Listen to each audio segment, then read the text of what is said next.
नमस्कार। बोरोरा आमार प्रणाम नेबेन छोटोरा भालोबासा जलपाईगुड़ी के आराध्य देवता बाबा जलपेश और ब्राह्मरी देवी को मैं प्रणाम करता हूं। कुछ दिन पहले ही जलपाईगुड़ी के अनेक क्षेत्रों में तूफान से जान माल का भारी नुकसान हुआ है। जिन्होंने अपनों को खोया है, उनके प्रति मैं संवेदना व्यक्त करता हूं। मैं घायलों के जल्द ठीक होने की कामना करता हूं। भाई और बहनों, आज पूरे देश में, पूरे बंगाल में एक ही गुंज सुनाई दे रही है। फिर एक बार, फिर एक बार, फिर एक बार संपूर्ण बांग्ला बोलছে आबार एक बार जलपाईगुड़ी ने भी तय कर लिया है कि 19 अप्रैल को जयंत रॉय जी को रिकॉर्ड वोटों से जिताएंगे। साथियों, ये चुनाव सिर्फ एक सांसद चुनने का चुनाव नहीं है। ये सशक्त भारत के लिए एक सशक्त सरकार बनाने का चुनाव है। जितनी ताकतवर, मजबूत केंद्र सरकार होगी, उतना मजबूत दुनिया का भारत पर भरोसा होगा।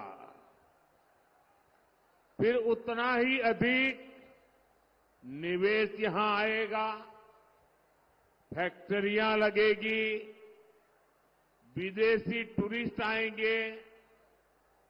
बीजेपी सरकार ने G20 की मीटिंग नॉर्थ बंगाल में इसीलिए रखी थी। मकसद यही था कि ये क्षेत्र इंटरनेशनल टूरिज्म मैच पर पहुंचे। आज केंद्र सरकार यहां चौड़ी सड़कें बना रही है, रेल कनेक्टिविटी बेहतर कर रही है। Dhupguri Jalpaiguri road, NJP station को आधुनिक बनाने के लिए भी तेजी से काम चल रहा है। ऐसे ही प्रयासों से नई नौकरियां, नए अवसर बनेंगे। हर परिवार का जीवन बेहतर होगा। सबको साथ लेकर, सबका विश्वास जीतकर सबका विकास करना ही तो भाजपा का लक्ष्य है। यही तो विकसित भारत का संकल्प है। एटाई तो विकसित भारतेर संकल्प। और इस संकल्प के लिए आज हर भारतीय पूरी शक्ति से प्रयास कर रहा है। यहां जो लोग हैं, मेरी उनसे प्रार्थना है कि मैदान छोटा पड़ गया है। मैं जानता हूं आप मुझे देख नहीं पा रहे हैं, लेकिन आपके आशीर्वाद मुझे मिल रहे हैं, आपका प्यार मुझे मिल रहा है और ये उत्साह, उमंग, शायद ऐसी सभा, इतना विराट दृश्य, ये तो बहुत बड़े आशीर्वाद है आपके। साथियों, विकसित भारत के सपने को पूरा करने के लिए मेरा भी हर पल, हर क्षण देश के लिए है और इसलिए 24/7 मैं 2047 के लिए काम कर रहा हूं। 24/7 फॉर 2047 ये हम सबका संकल्प है और मेरा विश्वास है हम सब मिलकर विकसित भारत जरूर बनाएंगे। साथियों, एनडीए सरकार के 10 वर्ष गरीब एसटी, एसटी परिवार, माताओं बहनों के जीवन को आसान बनाने के रहे हैं। आप याद कीजिए, जिन करोड़ों गरीबों के पास बिजली, पानी, गैस कनेक्शन नहीं था, उसमें बड़ी संख्या में हमारे एससी, एसटी परिवार थे। शौचालय ना होने से हमारे एससी, एसटी समाज की महिलाओं को सबसे ज्यादा परेशानी होती थी। सरकार की योजनाओं में भ्रष्टाचार का सबसे बड़ा नुकसान एससी, एसटी परिवारों को उठाना पड़ता था।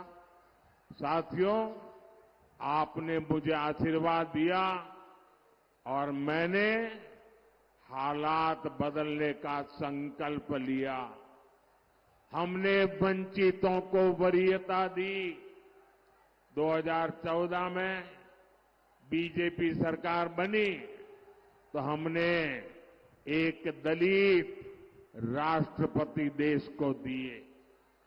2019 में बीजेपी सरकार बनी तो देश को पहली महिला आदिवासी राष्ट्रपति मिली। मुफ्त राशन और मुफ्त इलाज की योजना के अधिकांश लाभार्थी एससी, एसटी वर्ग के ही परिवार है। अधिकांश एससी, एसटी परिवारों को पहली बार पक्के घर मिले, पहली बार टॉयलेट, बिजली, पानी और गैस का कनेक्शन मिले। बीजेपी ने आदिवासी मंत्रालय का बजट कई गुना बढ़ाया। हमने आदिवासी परिवारों को 23 लाख से अधिक पट्टे दिए। हमने 400 से अधिक नए एकलव्य मॉडल स्कूल बनाए। साथियों, 10 वर्षों में 25 करोड़ देशवासी गरीबी से बाहर निकले हैं। हमारी सरकार की योजनाओं ने गरीब के जीवन को आसान बनाया है। हमने गरीब का स्वाभिमान लौटाया है, उसका गौरव बढ़ाया है और मोदी ने 10 साल में जो विकास कार्य किया है वो तो सिर्फ ट्रेलर है, ट्रेलर।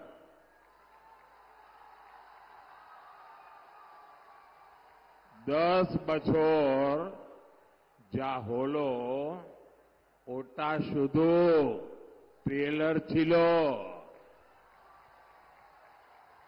अभी हमें देश को बहुत आगे ले जाना है। हमें भारत को दुनिया की तीसरी बड़ी आर्थिक ताकत बनाना है। हमें गांव की 3 करोड़ बहनों को लखपति दीदी बनाना है। हमें नमो ड्रोन दीदी योजना से बहनों को ड्रोन पायलट बनाना है।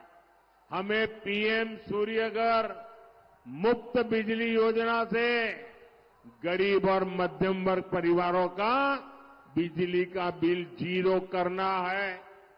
साथियों, देश के हर गरीब का सशक्तिकरण बीजेपी सरकार की प्राथमिकता है। लेकिन गरीब कल्याण की मोदी की योजनाओं पर यहां की टीएमसी सरकार ब्रेक लगा देती है। केंद्र की बीजेपी सरकार ने गरीबों के पक्के घर के लिए लगभग 30,000 करोड़ रुपए भेजे। मोदी कहता है कि पैसा सीधे लाभार्थी के बैंक खाते में जाए, लेकिन टीएमसी कह रही है कि केंद्र का पैसा पहले उनके खाते में आए। अब आप मुझे बताइए, जनता के हक का पैसा मैं टीएमसी को कैसे लूटने दूं? साथियों, पश्चिम बंगाल की हर बहन के घर पर नल से जल आए, इसके लिए केंद्र सरकार पैसा दे रही है। लेकिन उत्तर बंगाल में नल से जल पहुंचाने वाली योजना का लाभ ठीक से नहीं मिल पा रहा। मोदी ने यहां की लाखों बहनों को मुफ्त गैस कनेक्शन दिया है। नई पीढ़ी के जो लोग अपना परिवार बसा रहे हैं, उन्हें भी मैं मुफ्त गैस कनेक्शन देना चाहता हूं। लेकिन भ्रष्ट, गरीब और एससी एसटी विरोधी टीएमसी सरकार ये होने भी नहीं दे रही है। आयुष्मान भारत योजना से देश भर के करीब 30,000 अस्पतालों में 5 लाख रुपए तक मुफ्त इलाज मिल रहा है। टीएमसी की गरीब विरोधी सरकार इस योजना को भी बंगाल में ये लागू ही नहीं होने दे रही है। साथियों, टीएमसी की किसान विरोधी सरकार पीएम किसान निधि में भी रोड़े अटकाती है। विदेशों में यूरिया की जो बोरी 3,000 रुपये की मिलती है, वो बीजेपी सरकार किसानों को 300 रुपये से भी कम दाम में दे रही है। लेकिन यहां इसमें भी भ्रष्टाचार हो रहा है, किसानों को परेशान किया जा रहा है। भाइयों और बहनों, यहां के चाय बागानों की समस्या किसी से छुपी नहीं है। देश में जहां भी चाय बागान है, उनमें से सबसे बुरा हाल बंगाल के चाय बागानों का है। टीएमसी का छोटे से छोटा नेता भी बड़े बड़े बंगलों में रहता है, लेकिन चाय बागान के मेरे परिवारों को मूल सुविधाएं तक नहीं मिल रही है। टीएमसी सरकार ने चाय बागानों को, टी इंडस्ट्री को अपने हाल पर छोड़ दिया है। बदहाली की वजह से कई बागान बंद हो गए हैं। इसलिए इस चुनाव में टीएमसी को सबक सिखाना बहुत जरूरी है। सबक सिखाओगे? टीएमसी को सबक सिखाओगे? बराबर सबक सिखाओगे? मजबूती से सबक सिखाओगे? साथियों, एक एक पोलिंग बूथ में इस बार टीएमसी की जमानत जब्त होनी चाहिए। करोगे? हर पोलिंग बूथ में। साथियों, टीएमसी चाहती है कि उसके तोलाबाजों को, भ्रष्टाचारी नेताओं को आतंक का खुला लाइसेंस मिले। इसलिए जब केंद्र की जांच एजेंसियां आती है तो टीएमसी उन पर हमले करती है, औरों से करवाती है। टीएमसी कानून और संविधान को कुचलने वाली पार्टी है। आप देखिए संदेश खाली में क्या हुआ, ये पूरा देश जान चुका है। वहां माताओं बहनों के साथ कितना बड़ा अत्याचार हुआ है, ये पूरे देश ने देखा है। हालात ये है कि हर मामले में यहां कोर्ट को खुद को दखल देना पड़ता है। यहां हर तरफ टीएमसी के सिंडिकेट का राज है। लोग अत्याचार सहने को मजबूर है। आप मुझे बताइए, क्या संदेश खाली के अपराधियों को कड़ी से कड़ी सजा होनी चाहिए? कड़ी से कड़ी सजा होनी चाहिए। उनकी जिंदगी जेलों में जानी चाहिए। क्या राशन घोटाला और टीचर भर्ती घोटाला करने वालों को सजा मिलनी चाहिए कि नहीं? सजा मिलनी चाहिए कि नहीं? मैं आज बंगाल की धरती से गारंटी देता हूं, ये जिन लोगों ने भ्रष्टाचार करके पैसे जमा किए हैं ना, ईडी ने करीब 3,000 करोड़ रुपया उनका संपत्ति और सारी चीजें अटैच करके रखी हुई है। 3,000 करोड़ रुपया। मैं एडवाइस ले रहा हूं कि जो शिक्षक भर्ती में गरीब लोगों के पैसे गए, सरकारी नौकरी में गरीबों के पैसे गए, और जिनका पक्का मिलता है कि हां इससे पैसा गया है, तो जो 3,000 करोड़ रुपए इनके अटैच किए ना, मैं इन गरीबों को वापस करवाऊंगा। बेचारा टीचर की नौकरी के पैसा दिया, मैं उसको पैसा वापस करवाऊंगा। साथियों, टीएमसी, वामदल और कांग्रेस ने, ये तीनों एक ही चट्टे बट्टे के साथी हैं।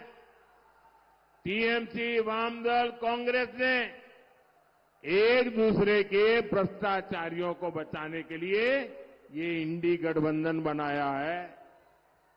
मैं कहता हूं, भ्रष्टाचार मिटाओ। वो कहते हैं भ्रष्टाचारी बचाओ। आमी बोली भ्रष्टाचार छोड़ाओ, ओरा बोले भ्रष्टाचारी बचाओ।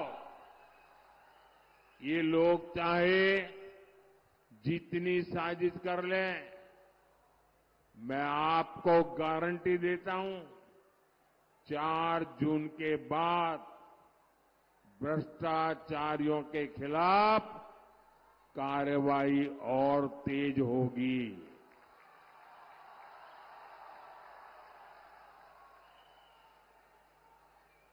आप मुझे बताइए, इस देश में से भ्रष्टाचार जाना चाहिए कि नहीं जाना चाहिए? भ्रष्टाचार खत्म होना चाहिए। भ्रष्टाचारी जेल जाने चाहिए। टीएमसी का भ्रष्टाचार जाना चाहिए। ये मोदी की गारंटी है। एटा मोदी गारंटी। साथियों, ये बंगाल की धरती महान सपूत डॉक्टर श्यामा प्रसाद मुखर्जी की धरती है। जहां हुए बलिदान मुखर्जी, वो कश्मीर हमारा है। इस संकल्प के साथ हम भाजपा के कार्यकर्ताओं की अनेक पीढ़ियां आगे बढ़ी। डॉक्टर मुखर्जी ना होते तो कांग्रेस की सरकार अलगाववादियों के सामने कब का सरेंडर कर चुकी होती। ऐसी कांग्रेस ने देश को आर्टिकल 370 जैसा नासूर दिया था। आज जब भाजपा की मजबूत सरकार ने आर्टिकल 370 की दीवार को हटा दिया तो कांग्रेस को दर्द हो रहा है। चिल्ला रहे हैं, आंसू बहा रहे हैं। कल कांग्रेस अध्यक्ष ने कहा है कि मोदी देश के दूसरे राज्यों में कश्मीर की बात क्यों करता है। दूसरे राज्यों का कश्मीर से क्या लेना देना। कांग्रेस के लिए कश्मीर कुछ नहीं, और उनका तो यही रहा है। कच्छथीवी भी उनके लिए कुछ नहीं, कश्मीर भी उनके लिए कुछ नहीं। लेकिन 140 करोड़ देशवासियों के लिए कश्मीर मां भारती का मस्तक समान है कि नहीं है। कश्मीर हमारा मस्तक है कि नहीं है। कश्मीर भारत का गौरव है कि नहीं है। और इस कश्मीर के लिए देश के हर राज्य के वीर जवानों ने शहादत मोल ली है, अपना जीवन समर्पित किया है। हमारे डॉक्टर श्यामा प्रसाद मुखर्जी बंगाल में जन्मे थे, बंगाली थे, लेकिन कश्मीर के लिए कश्मीर की धरती पर जाकर के अपनी जिंदगी दांव पर लगा दी और वो हमारे बीच नहीं रहे। कश्मीर के खातिर उन्होंने अपना प्राण त्याग दिया। इसी कश्मीर में शांति स्थापित करने के लिए कितनी ही माताओं ने अपने बेटों को खोया है। और कांग्रेस कहती है कि कश्मीर से बाकी देश का क्या लेना देना। कांग्रेस के इस बयान से उसकी विभाजनकारी सोच फिर एक बार सामने आई है। साथियों, 10 साल बीजेपी सरकार ने जो कहा वो पूरा करके दिखाया। हमारे पास 10 साल की उपलब्धियों का रिपोर्ट कार्ड है। यही वजह है कि इंडी गठबंधन वाले मोदी की गारंटी से ही डरने लगे हैं। ये अब कहने लगे हैं कि मोदी को गारंटी देने से मना करो। झूठ और धोखे पर टिकी इंडी गठबंधन के पास तो ना नीति है, ना कोई सिद्धांत। ये क्या गारंटी देंगे। ये मोदी है जो गारंटी देता है, और वो है जो गाली देते हैं। साथियों, आपको 19 अप्रैल को नीडर होकर अपने बूथ पर कमल छाप पर वोट डालना है। आपने भय पाबेन ना, पद्मो फूले भोट दिबेन। और आप मेरा एक काम और भी करना, घर घर जाना और हर घर में कहना कि मोदी जी आए थे और मोदी जी ने आपको प्रणाम भेजा है। कह देंगे, घर घर बता देंगे। मेरे साथ बोलिए, भारत माता की, भारत माता की, भारत माता की। बहुत बहुत धन्यवाद।